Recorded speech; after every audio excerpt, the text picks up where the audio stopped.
안녕하세요. 영원한 자주국방 정확한 국방 소식 전해드리는 한국 국방 뉴스입니다. 구독, 좋아요, 알림 설정 후원 감사합니다. 지금 한국은 나토의 최전선을 지키는 무기공급국으로 유럽 시장에서 방산 대들보로 자리매김하고 있습니다. 러시아 우크라이나 침공 이후 K방산 제품을 문의하는 나토 회원국들이 늘어나고 있는데 이들이 가장 큰 관심을 보이는 것 중 하나가 천무입니다. K방산 회원국들 하면 폴란드를 빼놓을 수 없는데요. 폴란드는 전부터 안보 우등생으로서 행보를 보여왔습니다. 지난해 GDP 대비 4.2%를 국방비에 투입한 폴란드는 이미 나토 자체 방위비 지출 기준을 한참 초과한 상태입니다. 나토는 자체 기준으로 GDP 대비 2%를 방위비에 지출하도록 하고 있습니다. 32개 회원국 중 23개국이 현행 방위비 지출 기준을 준수하고 있으며 기준을 만족하는 회원국이 2018년 6개국이었던 것과 비교하면 큰 진전입니다. 현 시점 GDP 대비 3%를 방위비에 지출하는 나토 회원국은 5개국, 미국, 폴란드, 에스토니아, 라트비아, 그리스뿐이고 그중 GDP 대비 비율로는 폴란드가 가장 많은 분량을 국방 부문에 투입하고 있습니다. 그런데 얼마 전 방한했던 폴란드 두다 대통령이 K2 전차를 생산하는 현대로템 공장에 이어 K9 자주포를 생산하는 한화에어로 스페이스 공장을 방문했는데 당시 두다 대통령의 시선에 K9 자주포보다 폴란드형과 다른 아랍에미리트가 주문하는 천무와 결합할 체코 타트라 트럭이 다시 화제가 되고 있습니다. 그 이유가 무엇인지 자세히 알아보겠습니다. 얼마 전 최대 290km의 사거리의 KTS-SM2를 발사할 수 있는 천무에서 UAE의 요구에 따라 사거리 500km가 가능한 KTS-SM3를 쓸 수 있게 확대되었다고 했습니다. 폴란드 대통령은 중동 국가에서 도입하는 500km 사거리를 공격할 수 있는 중동형 천무를 목격한 것입니다. UAE 요구에 따라 한국은 사거리 500km가 가능하게 승인했는데 폴란드를 비롯한 많은 국가들은 한국산 다연장 로켓 천무를 더욱더 관심을 가지고 있습니다. 심지어 최근 파이브 아이즈 국가가 사용하는 ADSI 명령 제어를 천무에서도 사용한다는 소식이 전해졌습니다. 미국, 영국, 호주, 캐나다, 뉴질랜드가 포함된 파이브 아이즈 국가에 ADSI 명령 및 제어를 납품하는 울트라 INC가 최근 이를 한화의 K239 천무 다연장 로켓 발사 체계와 통합하기 위한 양해각서에 서명했습니다. ADSI는 다양한 플랫폼 간의 원활한 상호 운용성을 위해 설계되었으며 고급 데이터 변환 기능을 갖추고 있는데 이 플랫폼은 파이브 아이즈 동맹 및 그의 국가들을 위한 통합적이고 상호 운영이 가능하며 네트워크화된 C2 아키텍처를 구축하는 것을 지원한다고 했습니다. 일각에서는 K9 자주포가 사실상 나토의 표준 자주포가 되었는데 이제 천무 역시도 나토를 비롯한 많은 나라들이 도입할 가능성이 높아졌다고 말하고 있습니다. 루마니아를 비롯한 동유럽 국가들이 정부에 대해 긍정적인 태도를 보이는 이유는 폴란드가 가장 먼저 290대를 도입하게 되었지만 폴란드군이 천무를 직접 써보고 최고라고 말하고 있기 때문입니다. 폴란드 디펜스 24는 직접 폴란드 포병부대를 찾아가 실제 천무가 어느 정도인지를 취재해 방송했습니다. 현장 분위기는 한국의 탁월한 무기 납품 시스템에 대해서 극찬했습니다. 폴란드의 이 같은 한국산 무기 도입과 현장의 증언은 지금 이웃 나라 루마니아를 비롯한 동유럽과 다른 유럽 국가들까지도 자극하고 있습니다. 이제 이들 국가들에게 한국은 가장 좋은 무기를 수출하는 국가로 인식되며 그 어느 때보다 위상이 높아지고 있습니다. 이처럼 폴란드 언론과 여론의 관심이 뜨거운 상황입니다. 지난해 9월부터 납기가 시작된 천무 발사대는 현지 옐츠사의 트럭과 합쳐져 호마르 K로 탄생하게 되는데요. 천무 발사대 제조업체인 한화에어로스페이스는 폴란드 트럭이 생산되기도 전에 더 많은 발사대를 보내주어 폴란드를 당혹스럽게 만들고 있는 상황으로 현재 11개월 만에 벌써 발사대 30대를 보내주었습니다. 이게 얼마나 빠른 속도냐 하면 2019년 폴란드가 미국 로키드 마틴과 계약한 하이마스 20대의 경우 만 4년 반이 지난 2024년 5월 15일 첫 번째 물량이 인도된 이후 현재까지 고작 6대 밖에 도착하지 않았습니다. 하지만 대한민국은 다릅니다. 지난 4월 폴란드 정부는 1차 계약 물량 72대의 발사대를 포함한 각종 로켓 미사일 구매에 16억 4천만 달러, 약 2조 3천억 규모의 계약을 체결했는데요. 이것은 다른 의미로 국내 방산업체가 폴란드 새 정부와 맺은 첫 번째 계약으로 전 정부 시절 체결한 기본 계약을 바탕으로 이번 2차 계약에 서명했다는 것이며 정권 교체로 수출 불확실성이 커질 수 있다는 일각의 우려가 말끔히 해소되었음을 의미합니다. 그렇다면 폴란드 신정부는 하이마스 같은 다른 선택지가 있었음에도 불구하고 왜 천무 호마르케이에 대한 추가 계약을 추진한 것일까요? 이는 계약 세부 내용을 보면 알 수 있습니다. 이번 2차 계약은 1차 계약과 확연히 다른 점을 볼 수 있는데 바로 로켓 미사일 구입 수량이 늘어났다는 것입니다. 1차 계약은 218대의 발사대와 각종 미사일로 35억 달러 규모였던 반면 2차 계약은 16억 수천만 달러로 72대의 발사대와 각종 미사일이었습니다. 대략 40억 원에 달하는 발사대 금액을 제외하면 이번 2차 계약에서 더 높은 비율로 미사일을 구매했음을 알 수 있습니다. 대략적으로 2조 원치가 로켓 미사일 구매 금액이었습니다. 폴란드 매체에 따르면 2차 계약을 통해 폴란드는 72대의 발사대와 수천 발의 미사일을 구매했다고 전했는데 지난 1차 계약 때 구매한 CGR-80과 더불어 새롭게 CTM-290이 대량으로 수출되었음을 알 수 있습니다. 이로써 폴란드 신정부는 CTM-290에 대한 기대가 상당히 크다는 것을 알 수 있는데요.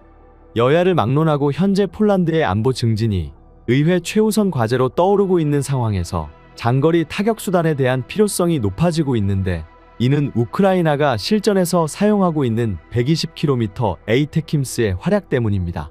각종 미사일 기지 보급로 탄약고를 파괴하며 우크라이나의 최대 전력 수단으로 꼽히고 있죠. 사실 폴란드의 정권이 교체되면서 우리 방산 업체들은 일제의 긴장 상태에 들어갔었습니다. 폴란드 현지 매체들은 사실 총선거 이후 한국과의 수출 계약이 무효가 될 수 있다는 보도를 연일 내보내기도 했는데요.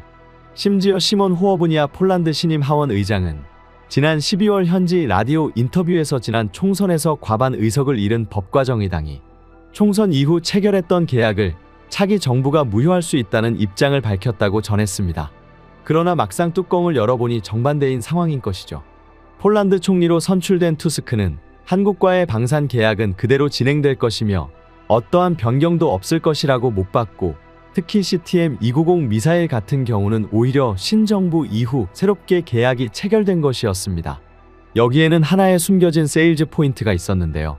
얼마 전 하나는 처음으로 CTM-290을 언론에 공개하면서 실사격 테스트를 진행하였는데 이 자리에 폴란드 대표단을 초청한 것입니다.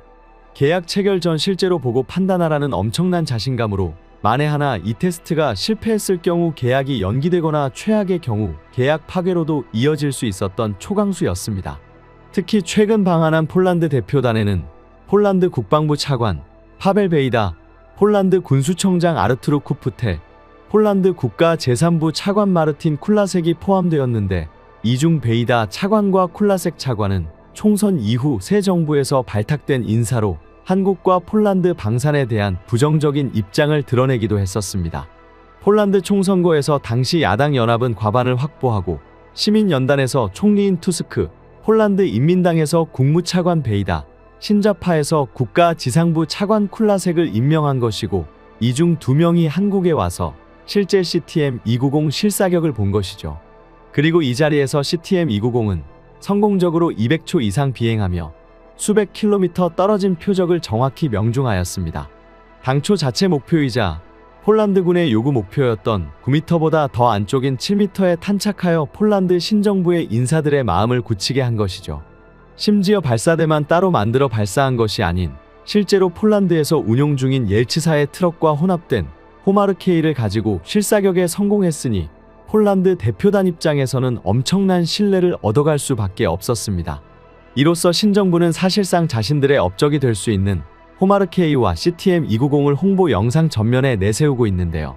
이는 최근에 공개된 폴란드 국방부 영상을 통해 알 수 있었습니다.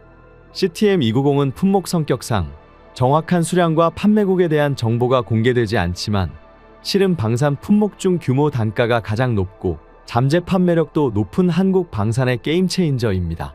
폴란드의 구입은 한국의 첫 번째 탄도 미사일 수출로 앞으로 전 세계를 대상으로 높은 판매고를 올릴 수 있게 되었는데요. 무려 한 발에 13억 원에 달하지만 현존 안에 300km 전술탄도탄 가운데 가장 저렴한 편입니다.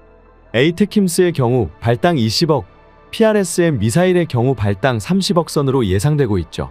가장 저렴하다 해도 사실상 엄청난 가격인데 미사일 3발의 가격이 천무 발사대 한 대 수출과 맞먹습니다.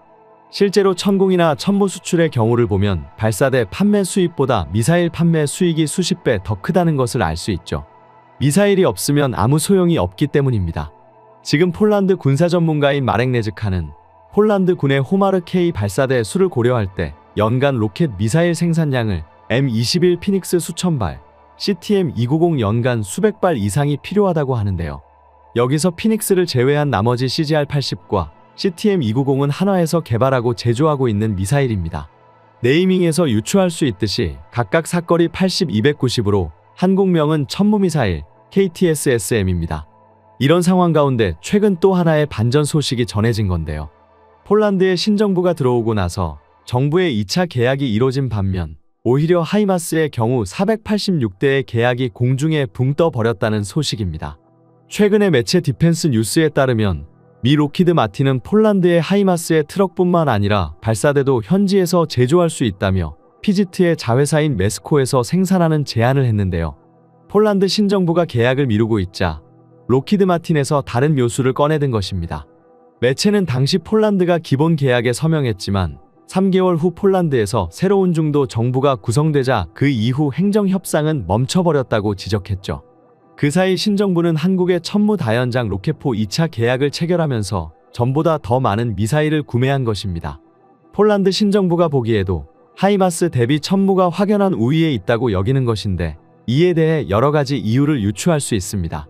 우선 에이테킴스는 현재까지 4,000기 가량만 생산되어 더 이상의 추가 생산이 없는 상태이며 대체제인 PRSM 미사일의 경우 아직 실용화되기까지는 더 많은 시간이 소요되고 하이마스의 경우 미 육군의 도입령을 보면 오히려 가격이 늘어나고 있기 때문입니다.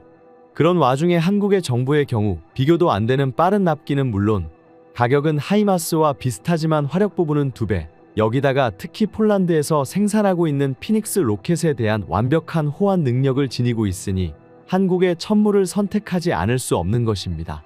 굳이 하이마스의 장점을 하나 꼽자면 경량화된 차체로 인해 C-130 수송기로 실어보낼 수 있다는 것인데 폴란드가 미국과 같이 파견이 주된 목적인 국가도 아니고 주적이 바로 코앞에 위치한 폴란드 입장에서는 화력을 포기하면서까지 작은 사이즈로 얻을 필요가 없다는 것이 군 전문가들의 평가입니다.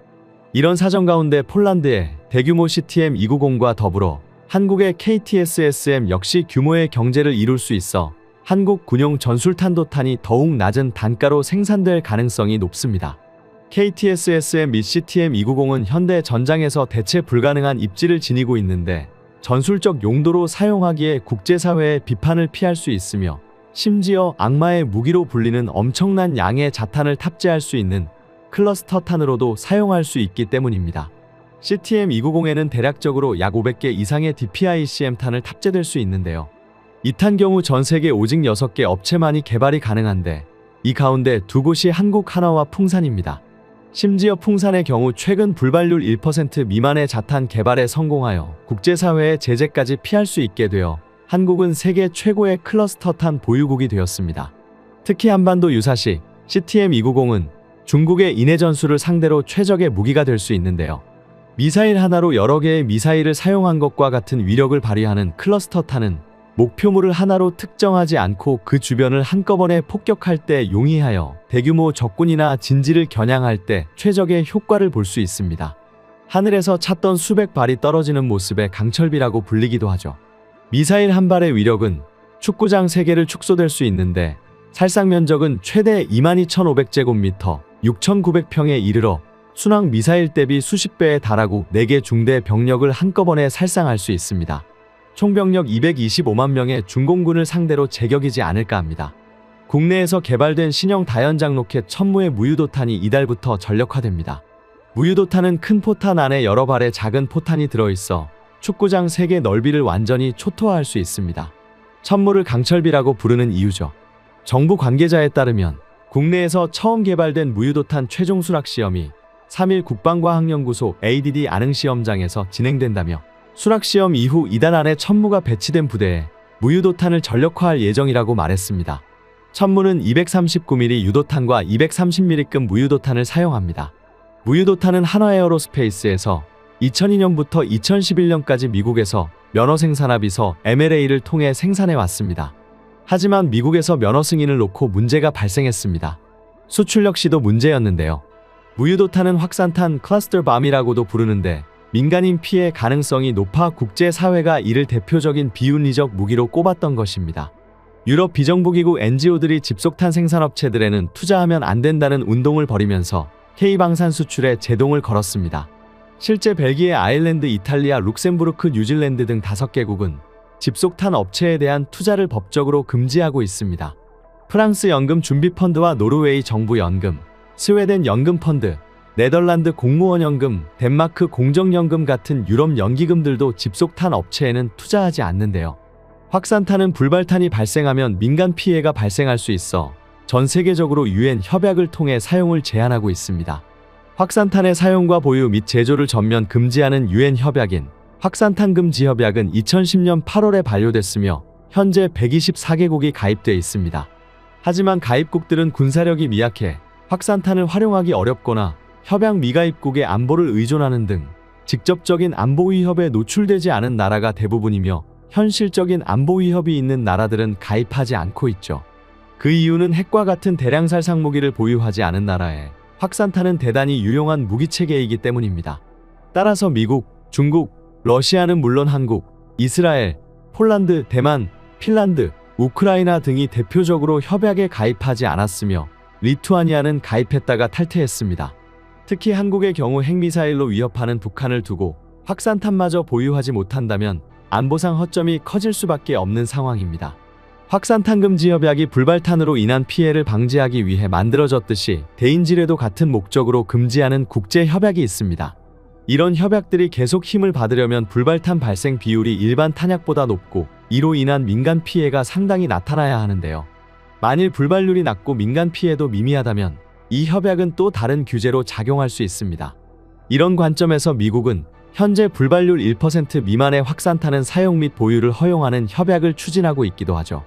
이에 한국은 안보적 상황과 확산탄을 금지하는 국제 흐름을 고려해 그동안 불발탄 발생 비율을 낮추고 불발탄으로 인한 민간 피해를 방지할 대책을 마련하기 위해 주력해왔습니다. 일반적으로 고폭탄의 불발률이 최소 2% 이상인데 한국이 생산하는 확산탄은 자탄의 불발률이 1% 수준 이하입니다. 이는 정부가 직접 확인한 불발률이고 자체적인 시험 결과 불발률은 제로에 가까운 수준으로 일반적인 고폭탄보다 훨씬 우수한 성능이라고 볼 수 있습니다. 1% 미만의 불발률 수치는 미국도 성공하지 못한 세계 최고의 기술로 알려져 있습니다. 게다가 자탄이 불발되더라도 3분 내에 자폭하는 기능이 있어 자탄이 불발된 상태로 계속 남아 민간에 피해를 줄 가능성은 거의 없죠. 즉 한국은 안보적 상황으로 확산탄을 보유할 수밖에 없지만 불발률을 극소로 낮추는 유일무이한 기술을 세계 최초로 개발해 민간 피해가 거의 발생하지 않는 수준에 이르고 있습니다. 이러한 천무가 수출되면 무유도탄 수출에도 희망적인데요. 우크라이나는 당장 무유도탄을 원하는 것으로 알려졌습니다. 천무는 호환성도 강점입니다. 천무는 구경 239mm 미사일이 주력이지만 기존 우리 군 주력이었던 다연장 로켓 구룡 같은 130mm짜리 탄도 최대 40발을 쏠 수 있습니다. 폴란드에 수출할 때 유럽에서 많이 사용하는 122mm짜리 탄도 쓸 수 있도록 개량 중입니다. 다음은 대한민국의 가장 뜨거운 관심을 받고 있는 현무 미사일입니다. 대한민국 탄도 미사일 사령부에 사거리 5000km 이상, 탄두 중량 9톤급 괴물 무기 현무5 미사일 개발이 성공적으로 완료되기 직전이며 6 역시 도드라지는 성과를 달성했다는 기쁜 소식입니다. 현재 전쟁의 위협은 한국에게도 절대 예외가 아니게 되었습니다. 새로운 전쟁, 중국의 대만 위협 등 국제사회의 전쟁 위기 속에서 한국의 핵무기 보유가 공식화되는 상황이 만들어지고 있어 전 세계에 충격을 주고 있습니다. 그 사태에 자극받은 한국군은 자주국방과 핵무기에 대하여 다시 한번 생각해볼 필요가 있어졌는데요. 다행히도 이미 대한민국은 핵무기에 관해 한 발짝 다가간 상태입니다. 현무5 탄도 미사일에 장착할 국산 핵무기를 포함해 도산한 창호급 잠수함에서 발사하는 SLBM 미사일로 비상사태 발생 시 빠르게 핵무장화를 진행시키기 위하여 지금 당장 핵무기를 보유하지 않아도 비상 상황 시 적어도 일주일, 그리고 순식간에 핵보유국으로 등극하기 위하여 반드시 갖추어야 할 전략 자산들을 필수적으로 강화시키고 보유하고 있어야 한다고 국방과학연구소가 직접 언급한 적이 있습니다. 이처럼 현무 미사일을 통한 핵탄두 탄도미사일 능력 강화와 핵무장을 통해 압도적인 비대칭 군사력 우위를 점하는 것이 한반도에서 살아남기 위한 유일한 방법, 상호 파괴 전략, 즉 고슴도치 전략입니다. 이러한 상황 속에서 최근 미국에서는 한국의 핵무장에 대한 논의가 뜨거운 상황입니다. 중국이 사실상 둥펑 핵탄두 미사일로 한반도를 노리게 된 상황 속에서 한국도 역시 반드시 살아남기 위해 핵무장을 해야만 한다는 논리입니다. 중국군은 신형 둥펑 미사일을 공식화했습니다. 이것은 다탄두 형태의 핵미사일로 불리는데요. 사실상 중국이 한국보다 비대칭 전력 면에서 우위를 점하게 된 상황에서 한국은 재래식 형태의 현무 미사일뿐만 아니라 만약의 상황을 위한 핵무장까지 검토해야 하는 게 현실이 되었습니다. 중국이 한반도 전체와 이어동의 영유권을 주장하면서 매년 7%의 국방비 증가율을 보이고 있는데요. 이것은 매우 심각한 상황입니다. 하지만 아이러니하게도 중국의 군비 증강에 따라 대한민국의 보유와 핵무장의 명분이 생기면서 핵잠수함과 대륙간 현무6 미사일 보유 역시 더욱 강한 탄력을 받을 것으로 전망됩니다. 이어서 워싱턴 포스트에 한국이 핵무기를 만들어야 하나라는 제목의 기고문을 올리며 처음으로 미국에서 대한민국의 독자 핵무장에 대한 여론이 만들어지고 있는 놀라운 상황입니다.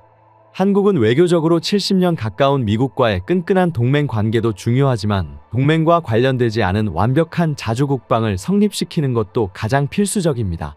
따라서 국가 생존을 향한 전쟁 억지력을 위해 한국군이 군사력을 강화시키는 과정은 매우 신중하고 한 발씩 전진하는 자세를 취할 가능성이 높습니다. 현재 전 세계에서 대한민국처럼 안정적으로 대량의 현무 미사일을 생산할 수 있는 나라는 거의 없다고 봐도 무방합니다.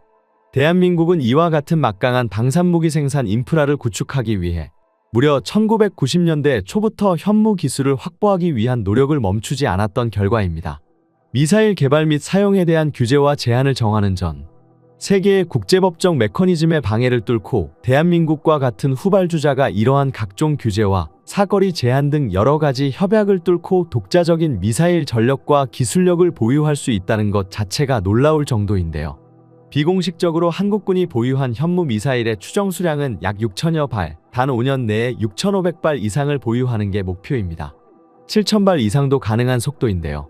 이러한 현무 기술력은 사거리 180km인 현무 1부터 시작해서 현무 5는 사거리 5,000km까지 늘어났으며 탄두 중량은 0.5톤부터 시작해 30년 만에 9톤 이상을 기록하는 데 성공했습니다.